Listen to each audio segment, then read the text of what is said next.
महाराजगंज के स्थानीय विधायक विजय शंकर दुबे ने पीड़ित परिवार से मिलकर आपदा राहत कोष में 4 लाख का चेक देकर सहायता की है। उन्होंने कहा कि महाराजगंज में सबसे ज्यादा 132 पीड़ित परिवार को आपदा राहत कोष से सहायता की गई है। अब तक महाराजगंज विधानसभा में सबसे ज्यादा काम हम ही किए हैं। इसके लिए सबसे पहले और सिर्फ वोट की राजनीति की है। आगे भी विकास कार्य होगा। उनके विकास कार्य को अन्य लोगों ने श्रेय लेने का कार्य किया है। जनता पर उन्हें विश्वास है और आगे भी उन्हें अपना प्यार देते रहेंगे। पीड़ित परिवार को सहायता राशि देने के बाद प्रेस कॉन्फ्रेंस में उक्त बड़ी बातें कही गई है।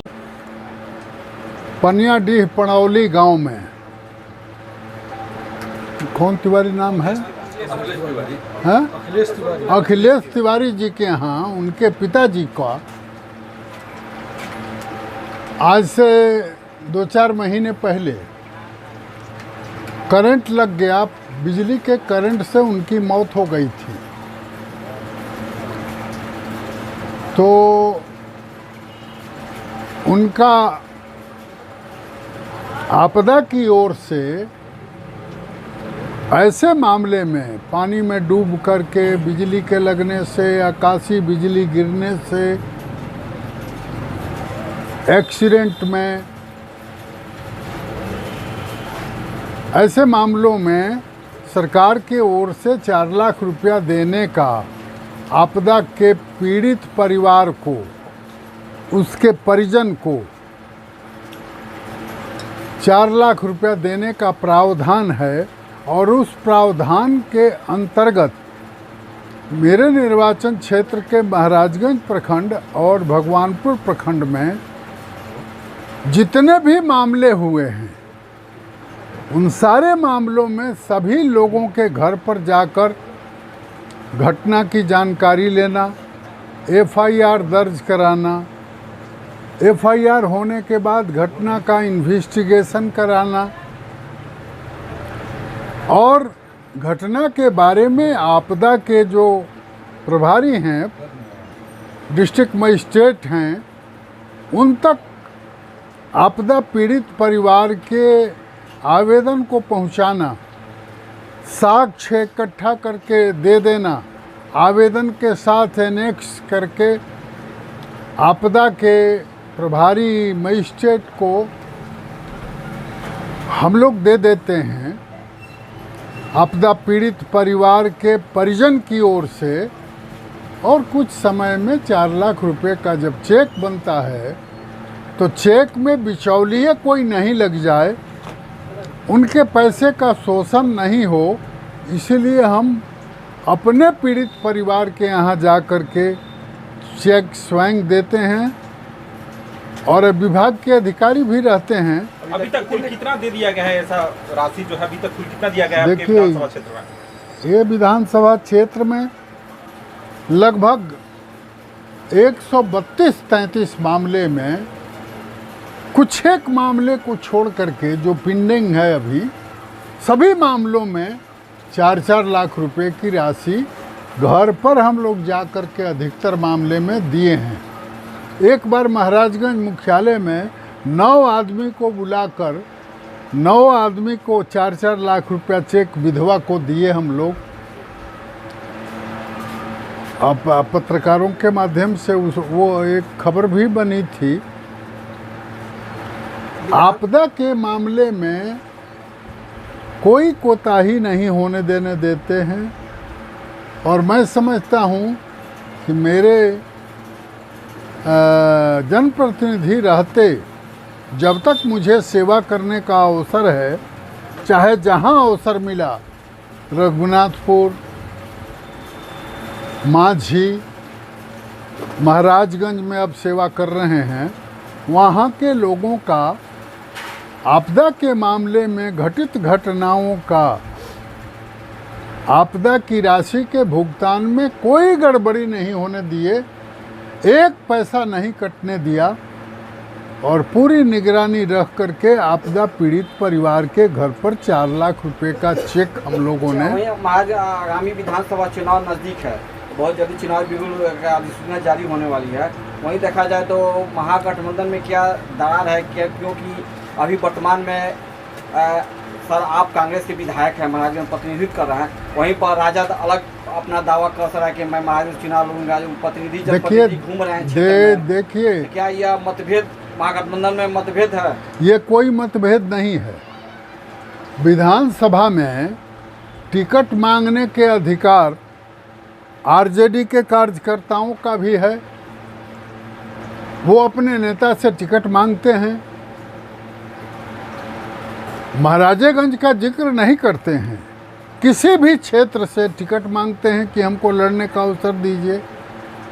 मैं कांग्रेस में हूँ, कांग्रेस में भी 2-4 आदमी उम्मीदवार हैं, उनका बैनर पोस्टर भी लगा हुआ है।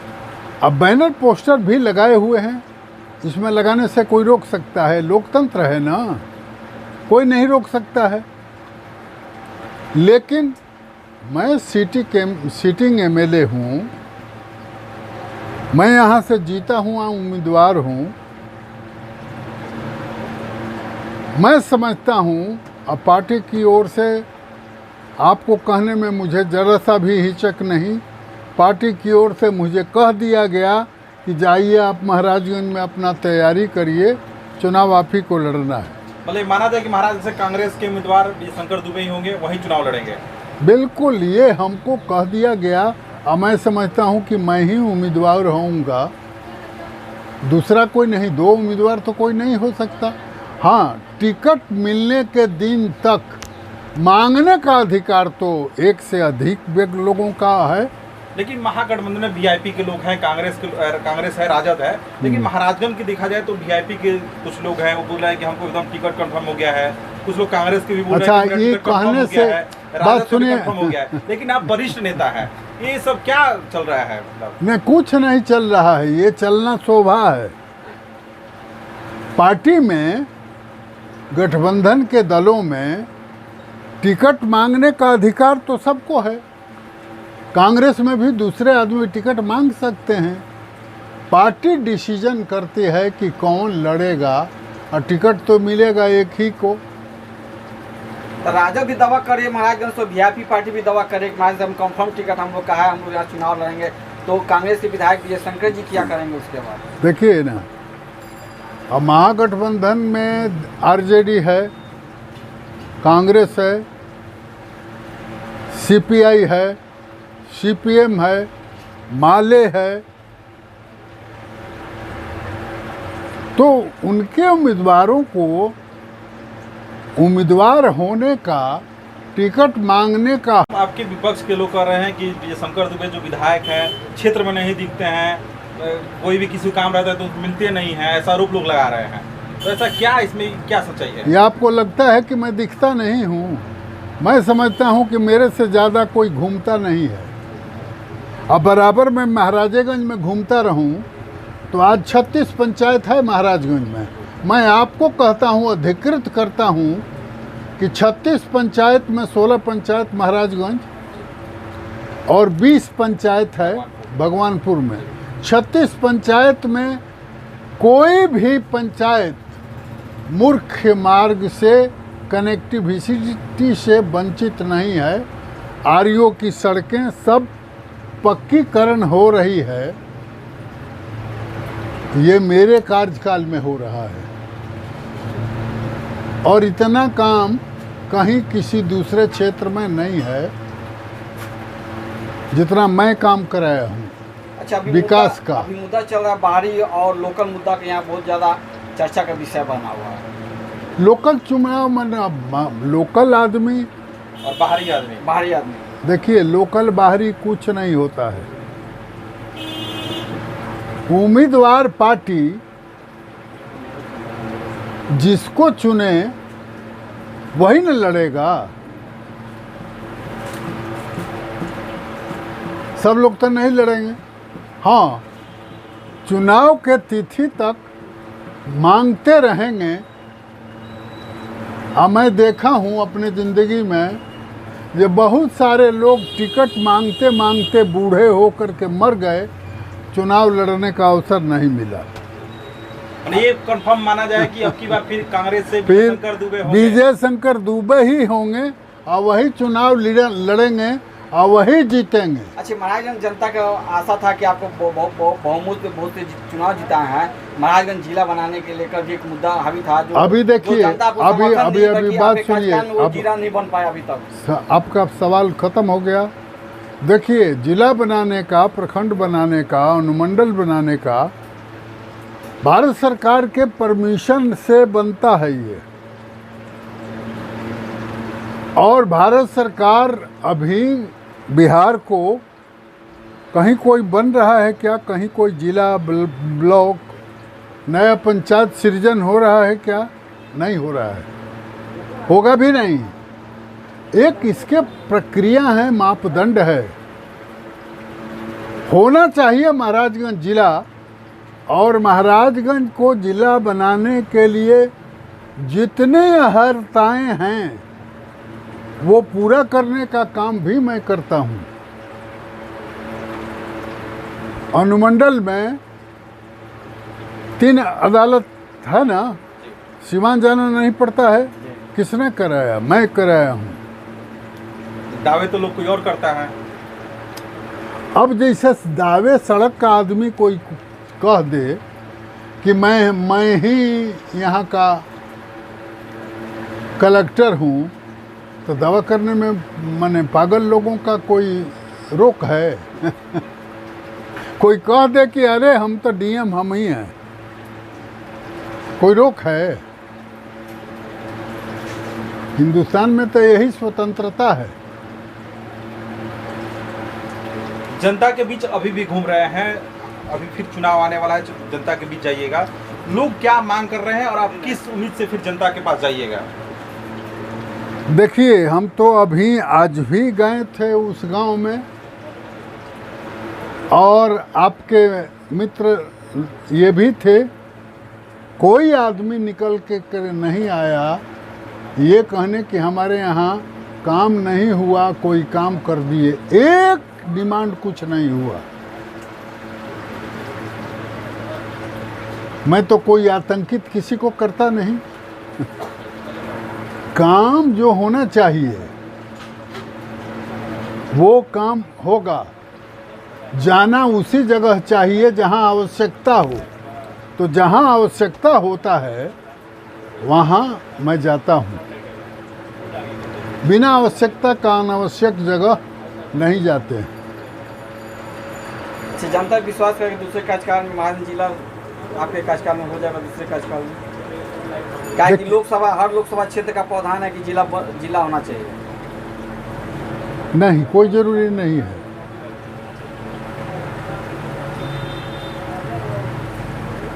आपका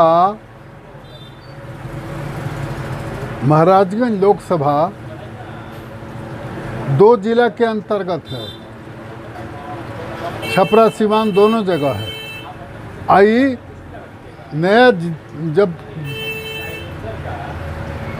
क्षेत्र क्रिएट हुआ महाराजगंज, आबादी बढ़ गई छपरा सिवान गोपालगंज का, तो गोपालगंज तो खैर अलग हो गया, लेकिन महाराजगंज और सिवान और छपरा की आबादी को जब ज़्यादा आबादी हो गई तो एक लोकसभा और क्रिएट हो गया महाराजगंज।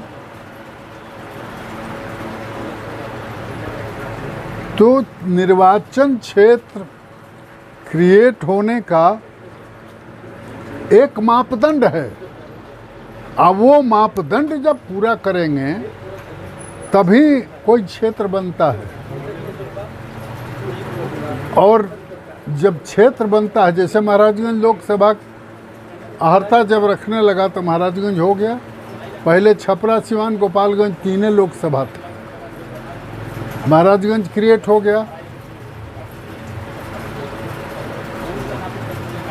आप और आपका महागठबंधन किस मुद्दे पर बिहार का चुनाव लड़ेगा आपकी बात? देखिए, हम चुनाव लड़ेंगे इस मुद्दे पर कि 15 साल के मोदी जी के हुकूमत में, नरेंद्र मोदी के हुकूमत में 15 साल में जितना वादा किया गया, बेरोजगारी दूर करने का, रोजगार का क्रिएट करने का, बेरोजगार नौजवानों को लार्ज स्केल पर नौकरी देने का, नौकरी कहाँ से दे पाएंगे? हटिया, रांची, बोकारो जैसा इंडस्ट्रियलिस्ट बेल्ट बना, एक बना सके मोदी जी 15 साल में? बता दीजिए आप। नहीं बना, किसी सेक्टर में नहीं बना। बात कह देना अलग बात है। भारत की कितनी बदनामी हुई है। अमेरिका 25% फाइन किया है और उसके बाद ब्याज भरने को फाइन कर दिया। इंदिरा गांधी की हुकूमत जब थी, कांग्रेस की हुकूमत जब तक थी, हैसियत दुनिया के किसी हुक्मरान का इंदिरा जी के आंख में आंख डाल करके बात करने का हैसियत नहीं था, समझे? इंदिरा गांधी के सामने आंखें झुका करके लोग बात करते थे। इंदिरा जी, रूस के साथ हमारा गठबंधन था पहले, अमेरिका से नहीं था, तो व्यापार भी हमारा रूस के साथ होता था। अमेरिका ने पूछा कि मैडम गांधी जी, रूस के साथ व्यापार कर रही हैं, हमारे यहाँ से व्यापार नहीं कर रही हैं। एक राष्ट्र अमेरिका फाइन कर रहा है भारत पर और फाइन भर रहा है, भारत की सरकार भरेगी। ये काम तो इंदिरा जी के ज़माने में नहीं हुआ था। अखबार में पढ़िएगा, टाइम्स ऑफ इंडिया में छपा था, इंदिरा गांधी प्रधानमंत्री थी। अमेरिका ने पूछा तो इंदिरा गांधी ने कहा कि हमारा समझौता रूस से है, हम व्यापारिक संबंध उससे बढ़ाएंगे, आपसे नहीं बढ़ाएंगे। दुनिया का कोई देश इंदिरा गांधी पर दबाव बना सका? नहीं बना सका, नहीं मानती थी। दुनिया में कोई देश का हुकूमत करने वाला व्यक्ति इंदिरा गांधी के सामने हैसियत नहीं रखता था कि इंदिरा गांधी के बातों को जवाब दे दे, काट दे। और कोई फाइन करे तो कोई दुनिया का कोई देश और कोई हुकूमत हैसियत नहीं रखता था, न और इंदिरा गांधी के सामने कोई। बेरोजगारी और महंगाई पर चुनाव होगा, माना जाए। हम बेरोजगारी है, महंगाई है, लॉ एंड ऑर्डर का सिचुएशन जो कहा इन्होंने ठीक करने का, ठीक है? क्या है बिहार में लॉ एंड ऑर्डर ठीक है? कितना अपराध बढ़ा हुआ है। बेरोजगार लोगों को ये 5 आदमी की नौकरी मिली महाराजगंज में, बता दीजिए अपने बाजार में। कौन से वोट मांगने आएंगे? क्यों वोट मिलना चाहिए? बेरोजगारों का फौज खड़ा होता चला गया देश में। और रोजगार नहीं मिला, रोजगार का सृजन नहीं हुआ, फैक्ट्रियां नहीं खुली, उद्योग धंधे देश में नहीं लगे, रोजगार कहाँ से मिलेगा? और इसीलिए कोई नैतिक अधिकार नहीं है उनको दोबारा वोट मांगने का। महागठबंधन कांग्रेस बेहतर परिणाम होगा मुल्क में। राहुल गांधी, सोनिया गांधी आएंगे और सोनिया गांधी ऐसे लीडर हैं, आप देखते होंगे मोदी जी के हुकूमत काल में मोदी जी के सामने बोलने की हैसियत उनके पार्टी के लोग भी मोदी के सामने नहीं बोल सकते, तो अपोजिशन की बात छोड़ दीजिए। माना जाए कि बिहार में 2025 और में Rahul is the only person जो कहीं भी मोदी जी के खिलाफ में, मोदी जी के नीतियों का, मोदी जी के कार्यक्रम का विरोध करते हैं पार्लियामेंट में अपोजिशन लीडर के हैसियत से। माना जाए कि आपके हिसाब से बिहार में 2025 में आगामी सरकार महागठबंधन की बनेगी? ये बिल्कुल अगली सरकार जो एनडीए की सरकार है अभी नीतीश कुमार के नेतृत्व में, तो मोदी जी तो कहते हैं कि हमारे नेता, अगला नेता भी नीतीश कुमार रहेंगे। नीतीश कुमार जाएंगे, नई सरकार आएगी, महागठबंधन की हुकूमत बनेगी और महागठबंधन के घटक दल 5 से 6 पार्टियों का गठबंधन जो है ये मिल करके नई सरकार बनाएगी और प्रदेश का विकास होगा।